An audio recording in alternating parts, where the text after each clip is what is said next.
Fala pessoal, como é que estão as coisas, gente? Sejam todos muito bem-vindos. Se você não me conhece, muito prazer, meu nome é Fernando Mesquita, eu sou autor deste canal aqui que fala sobre técnicas de preparação para provas e concursos públicos e hoje a gente vai falar sobre o esperado edital do concurso dos Correios, tá? Eu vou trazer as principais informações, a minha ideia aqui não é alongar demasiadamente essa análise, mas pegar só os pontos principais do cargo de nível médio, que é o agente Correios, que vai ser o carteiro. Então eu quero passar com você pelos principais pontos para que você possa entender e trazer algumas orientações, talvez alguns esclarecimentos a respeito deste edital. Se você é novo neste canal, já se inscreva aqui e daqui a pouquinho já deixe seu like aqui se por acaso você passar alguns minutos, porque isso fortalece o vídeo e me ajuda a trazer cada vez mais conteúdos para você, tá? O edital é realizado pela IBFC e você encontra esse edital tanto no site dos Correios quanto na própria IBFC. Eu vou usar essa visualização aqui principalmente para que você entenda o que está acontecendo, tá? Então logo lá no início já tem a determinação de que a IBFC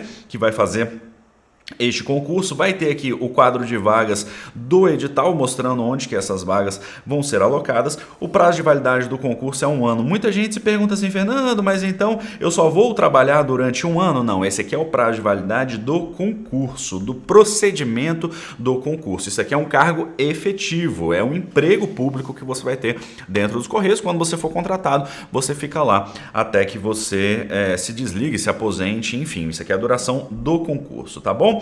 Então, ele vai falar aqui da estrutura do edital, que não nos interessa. O que a gente está avaliando aqui é este cargo de nível médio, tá? Que a gente vai ter para ampla concorrência 1.851 vagas, para pessoas com deficiência 312 e para negros e indígenas 936. É claro que no edital você vai ter os requisitos para cada uma dessas categorias de vaga, tá? Então, ele vai tratando das determinações aqui e ele começa falando da lotação, que os candidatos aprovados, convocados, que vierem a ser devidamente contratados, serão lotados em uma das macro-regiões. Isso daqui é o que se chama de um edital regionalizado. O que isso significa? Que você se inscreve para uma determinada localidade e uma vez que você esteja devidamente empossado, é lá que você vai atuar, tá? Isso é importante, mas o mais importante é que você escolha de acordo com aquele lugar que você queira trabalhar.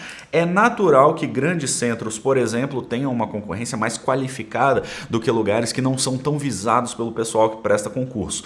Mas isso deve ser secundário em relação ao que você vai escolher, tá? Você deve escolher aquele local em que você queira trabalhar. E aí lá no item 2.2.1 fala que o candidato que no ato da inscrição selecionar concorrer a determinada localidade de acordo com o anexo 1 estará automaticamente vinculado a ela para fins de realização de provas, de classificação, de contratação e demais condições. Ou seja, o local que você escolhe para ser lotado é o local onde você fará a sua prova também, tá? Este concurso é um concurso seletista regido pela CLT, ou seja, você não será estatutário, você não será servidor público, mas sim empregado público. E isso é importante porque existem algumas diferenças entre esses dois, principalmente pelo fato de não haver estabilidade quando a gente fala de CLT. É normal que as pessoas sejam demitidas em concursos seletistas? Não. Ainda assim, a Justiça entende que deve haver um determinado procedimento diferenciado daquele das empresas privadas, mas naturalmente você não tem esta garantia que existe quando a gente está falando de servidores estatutários, tá?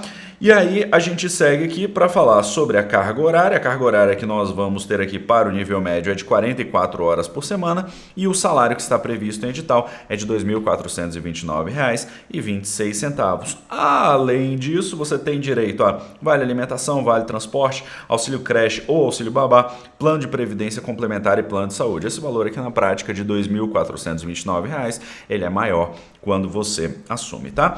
E aqui a gente vai ter os requisitos, que são conclusão de curso de nível médio. Ele vai falar das atribuições comuns e das atribuições específicas. Uma preocupação que muita gente tinha era sobre a necessidade, talvez, de você ter CNH. Isso não foi estabelecido nos requisitos, tá? E aí a gente tem lá, ó, ser aprovado e classificado no concurso público, ser brasileiro ou equiparado, ter idade mínima de 18 anos, estar em gozo dos direitos civis, estar quite com obrigações eleitorais e militares, requisitos mínimos, aptidão física e mental, apresentar declaração que não acumula cargo, emprego ou função pública, não receber proventos de aposentadoria e cumprir as determinações deste edital. A gente vai ter apenas prova objetiva, que vai ser tanto eliminatória quanto classificatória, ou seja, nós não vamos ter redação. Então você não vai ter etapa escrita nesse concurso, o que é interessante, muitos concursos de nível médio de fato não vem cobrando mais essa parte escrita, tá? Vai haver uma avaliação por equipe multiprofissional para as pessoas com deficiência e procedimento de heteroidentificação para as pessoas que se declararem negras, além do procedimento de verificação documental para os indígenas. Aí, aqui vai falar sobre a reserva de vagas. Se você se encaixa nessas situações, eu recomendo muito que você leia, mas eu não vou passar por isso daqui, que eu tenho certeza que não vai ser a maioria das pessoas que vai passar por isso. Mas é muito importante que você leia todo o edital, tá? O edital, ele é a lei do concurso público e ele precisa estar presente na sua preparação. No item 6, a gente começa a falar sobre as inscrições que vão estar aqui determinados. Ele vai trazer todos os requisitos ali das inscrições, as normas das inscrições. Primeira coisa é que você vai optar apenas por uma localidade ou macro-região, no caso, e cidade de realização da prova, tá? Ele vai falar lá do procedimento para inscrição, que você vai entrar no site da IBFC e lá fará essa inscrição, e o valor da taxa é R$ 38,90. E lá no cronograma vai ter as datas, a gente vai passar por isso lá na frente, tá? E no item 9 a gente finalmente chega para poder conversar sobre a prova objetiva, que é um dos pontos importantes para a gente poder se preparar e inclusive se organizar. São 5 disciplinas que nós vamos ter aqui. 3 que são as mesmas do concurso anterior, que são língua portuguesa, matemática e noções de informática. E além disso, nós teremos também conhecimentos gerais e código de conduta ética e integridade. Esse edital, ele é um edital bem bonitinho, preparado pela IBFC, porque ele vai ter todas as informações que a gente precisa para a gente fazer uma escolha informada. Então presta atenção. A disciplina mais importante que nós temos é língua portuguesa, tá? E língua portuguesa vai valer nada mais, nada menos do que 50% da sua prova. Então, língua portuguesa é disparado a disciplina mais importante. Se você tem dificuldade em língua portuguesa, é muito importante que a partir de agora você pegue um curso do zero. Você tem condições de aprender português em 60 dias? Tem. Você não vai se tornar especialista, não vai se tornar um gramático, mas você tem plenas condições de aprender muita coisa de língua portuguesa. Então não deixe isso de lado, porque isso vai ser de fundamental importância. Tá? E é claro que a gente vai ter também aqui os mínimos exigidos. O que isso significa? Não adianta você, por exemplo, ir muito bem em todas as disciplinas, mas não tirar 12 pontos em língua portuguesa, porque se você tirar 11 pontos, você vai ser eliminado. Esses mínimos aqui, eles precisam ser atingidos, tá? As disciplinas que vão ter o menor peso, ou seja, que vão ter o menor impacto na sua nota final, vão ser noções de informática e conhecimentos gerais. Por quê? Porque cada pontinho desse vale só meio ponto. Então, a gente vai ter essas 3 disciplinas que vão contribuir aí com 10%. Não, esse aqui é o mínimo, né? Essas 3 disciplinas aqui que vão contribuir com 20 e poucos por cento aqui da sua prova, tá? Informática, conhecimentos gerais e o código de conduta ética e integridade. Então, português e matemática continuam sendo as disciplinas mais importantes que você vai ter. E daqui a pouquinho a gente vai, inclusive, conversar sobre um possível planejamento para você, tá?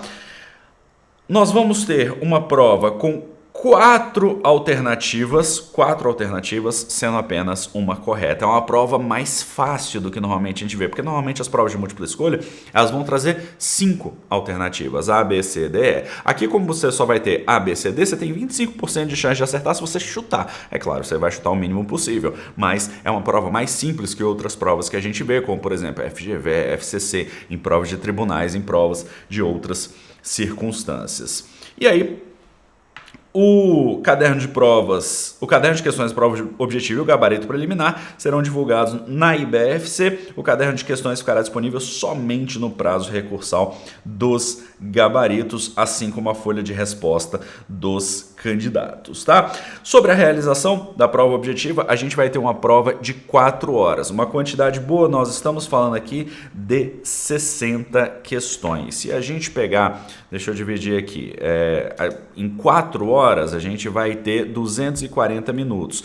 Se eu for fazer 240 dividido por 60, você vai ter aí, é isso mesmo, cerca de 4 minutos, é isso mesmo. Você vai ter cerca de 4 minutos por questão. Isso daqui é importante, inclusive, para você treinar quando você estiver fazendo seus simulados. É importante que você faça simulados, tá? Esse treino aqui, ele vai te permitir entender melhor quanto tempo você leva para fazer cada uma dessas questões. Ele vai falar aqui o que são considerados documentos de identidade para o dia da prova. É importante que você leve a sua identidade não no celular. Muita gente tem a CNH digital hoje, por exemplo. Então pode ser que você nem tenha CNH, então essa talvez nem seja uma preocupação sua, mas leve sempre um documento físico impresso e aqui ele vai determinar o que são esses documentos que são aceitos.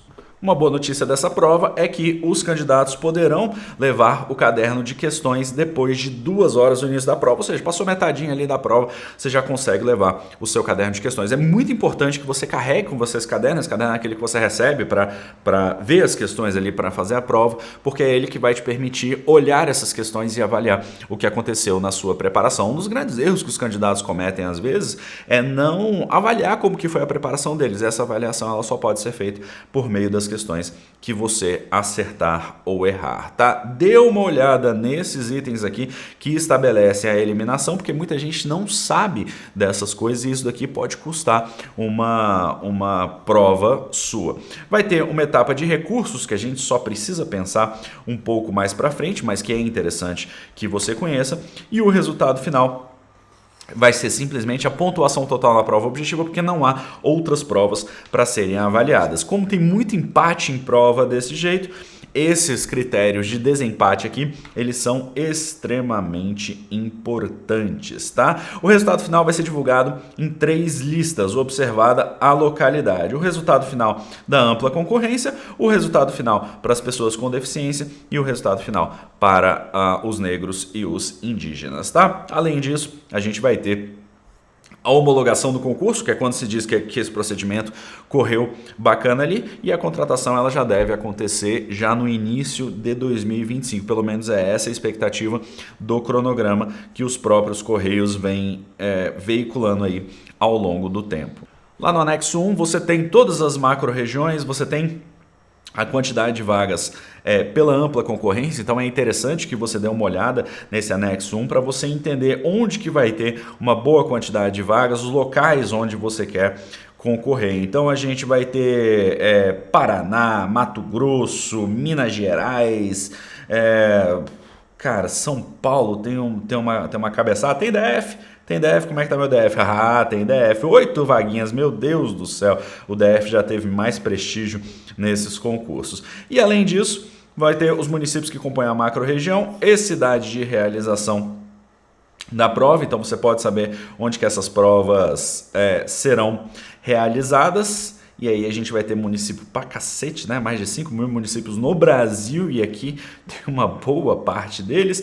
Além disso, aqui a gente vai ter o requerimento de atendimento especial, se for o caso para você. Modelo de atestado para avaliação por equipe multiprofissional para as pessoas com deficiência. E aqui a gente chega num ponto que é indispensável, tá? Isso daqui vai ter que ser colado na sua parede. A gente vai ter os conteúdos programáticos. Isso daqui é o que vai fazer parte do seu planejamento, porque isso daqui é o que você tem que ver. Dentro de língua portuguesa, um editalzinho padrão, compreensão e interpretação de texto, tipologia, ortografia, acentuação, emprego de classes de palavras. Cara, isso daqui é basicamente tudo assim, né? Então você tem bastante coisa. Classes de palavras vai ser a sintaxe, aí você vai ter sinal indicativo de CRA, sintaxe da oração e do período, classe de palavra morfologia aqui, né? Melhor dizendo, pontuação, concordância nominal e verbal, significação e redação oficial. Provavelmente haverá alguma questão de ofício, de memorando, de pronome, de tratamento, porque as bancas adoram pegar essas questões, tá? Dentro de matemática, números inteiros racionais, números de grandezas proporcionais, porcentagem, juros e desconto simples, função de primeiro e segundo grau. Isso daqui vai ser um pouquinho complicado, especialmente para quem não teve uma formação boa no ensino médio, sistema de medidas decimais não decimais, sistema monetário brasileiro, problemas. Esses problemas aqui não são problemas filosóficos, né? São questões, digamos assim, de concursos. Noções de informática, internet e aplicativos, ferramenta de busca, navegador, sistema operacional e software, correio eletrônico, programa antivírus, editores de apresentação, planilha e texto. Isso daqui é o que chama de software de escritório. Isso daqui é um bom ponto para você treinar, se você tiver um computador em casa, fazendo as coisas. Então abra um programa de planilha, abra o seu Excel e tente construir uma planilha. Você tem um monte de tutorial na internet que pode te ajudar nisso. Eu vou fazer uma planilha de orçamento doméstico e pratique isso, tá? Mesma coisa com o editor de texto. Você precisa usar essas ferramentas para você não ter que ficar decorando como que elas funcionam, porque isso não faz nenhum sentido.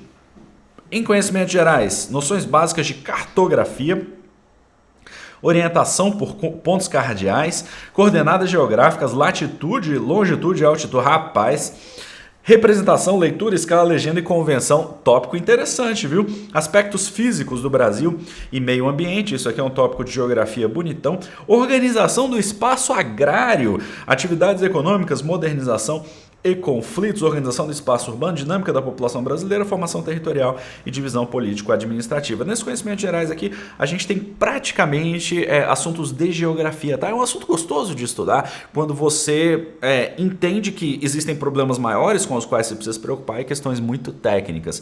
Então isso daqui é um assunto bacaninha para você estudar. E o Código de Conduta Ética e Integridade dos Correios de 7/10/2021 tá inclusive com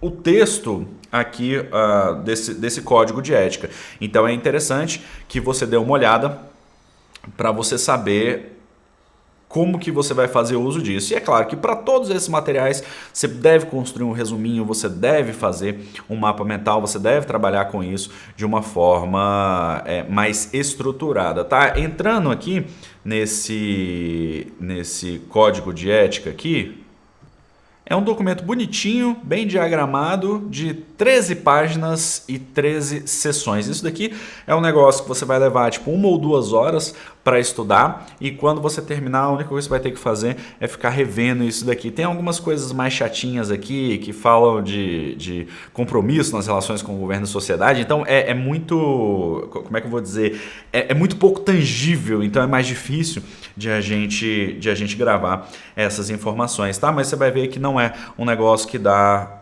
problema para você estudar, não. Então isso aqui são pontos garantidos, você tem um material fechado sobre isso, não tem razão para você não estudar isso 10, 20 vezes até o dia da sua prova, tá? E aí a gente chega aqui para o cronograma, a própria publicação do edital no dia 9/10, as inscrições do dia 10/10 até o dia 28, e aí a gente vai ter tudo que vai acontecer lá, a convocação para a prova objetiva no dia 6 e a prova objetiva no dia 15/12. É um cronograma pequenininho, compatível com esse concurso que nós temos, e como eu falei para você, dá até para a gente pensar em termos de planejamento do que a gente vai fazer nessa prova. Deixa eu mostrar para você como que eu faria isso, só para você ter uma noção.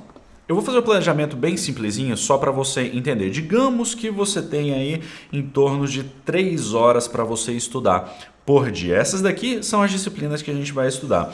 Fazendo um quadrinho muito simples e considerando que você vai estudar, por exemplo, segunda, terça, quarta, quinta, sexta e sábado, eu não vou nem colocar domingo aqui, porque na verdade você pode estudar os dias que você quiser, né? Mas vamos dizer que você estude aqui esses 6 dias por semana e que você vai estudar 3 disciplinas por dia. O que eu faria é o seguinte: português e matemática são as disciplinas mais importantes. Eu recomendo que você comece com a mais fácil para você procrastinar menos. Então todos os dias você vai vir aqui e vai estudar língua portuguesa. Na sequência, eu sugeriria que você estudasse matemática. Talvez aqui não 1 hora, tá? Português aqui pode ser 1 hora, mas matemática pode ser, por exemplo, 15 ou 30 minutos. Por quê? Porque é mais difícil você estudar 1 hora de matemática do que você estudar 1 hora de português, que é um conteúdo mais conceitual. O conteúdo procedimental é difícil de você trabalhar. E aí, na última disciplina de cada um dos seus dias, eu alternaria aquelas 2 disciplinas que a gente tem. Aqui, conhecimentos gerais e código de ética e integridade. Conhecimentos gerais e código de conduta ética e integridade. Conhecimentos gerais e código de conduta ética e integridade. Entendeu como é que a gente faria isso? É um planejamento muito simples, porque são poucas disciplinas e eu recomendo que você procure estudar pelo menos 3 a 6 horas por dia. Fernando, e se eu for estudar mais? Aí você pode replicar isso. Isso aqui está no formato de ciclo de estudos. Então você vai seguir na sequência. Ó, por exemplo, você estudou essas 3 horas aqui, sobrou energia, terminou de estudar conhecimentos gerais, passa aqui para a sequência e estuda a língua portuguesa. Você vai seguindo isso daqui na sequência para você ter a certeza de que você está abrangendo tudo aquilo que vai ser importante. Lembrando que português e matemática são disparado as disciplinas mais importantes que a gente vai ter nessa prova. Elas correspondem a 75% da sua prova. Mas é claro que você vai ter um mínimo de questões que você precisa acertar em informática, conhecimentos gerais e o código de conduta ética e integridade. Por isso, você não pode deixar essas disciplinas de lado. Mas português e matemática vai ser a essência do que você precisa fazer. E se você for muito bem em português e matemática, eu te garanto que as suas chances de aprovação, elas são muito maiores, tá? Eu espero que você esteja bem, que você estude bem. A gente pode ter mais alguns conteúdos a respeito de Correios, mas eu quero que você deixe aqui nos comentários quais que são as suas principais dúvidas, quais que são as suas dificuldades e o que você quer saber a respeito desse concurso. Eu acho que é uma boa oportunidade, porque é um concurso que muita gente que às vezes não faz concurso vai se interessar por fazer, o que significa que se você tem algum tempo de estrada, a probabilidade é de que você consiga se destacar por você saber estudar, saber organizar o seu tempo, não se desesperar com a quantidade de conteúdo que tem pela frente, porque por mais que a gente bata o olho nesse edital aqui e pense, é pouca coisa, na prática, quando você vai estudar isso aqui, você vê que é um conteúdo enorme. Português ali, por exemplo, você tem 12 pontos ali para estudar, mas só você pegar morfologia e sintaxe, você já vai passar uma vida inteira por conta de estudar isso, se você não tiver cuidado com o que você precisa saber para fins de prova. Praticar muitas questões da IBFC, fazer simulados, organizar o seu tempo, tudo isso vai ser importante. São comportamentos necessários para os candidatos a concursos públicos. Eu sou Fernando Mesquita, deixe seu comentário aqui, me diz qual que é a sua dúvida, me diz o que você achou desse edital e a gente se vê na nossa próxima oportunidade. Um grande abraço e até lá. Tchau!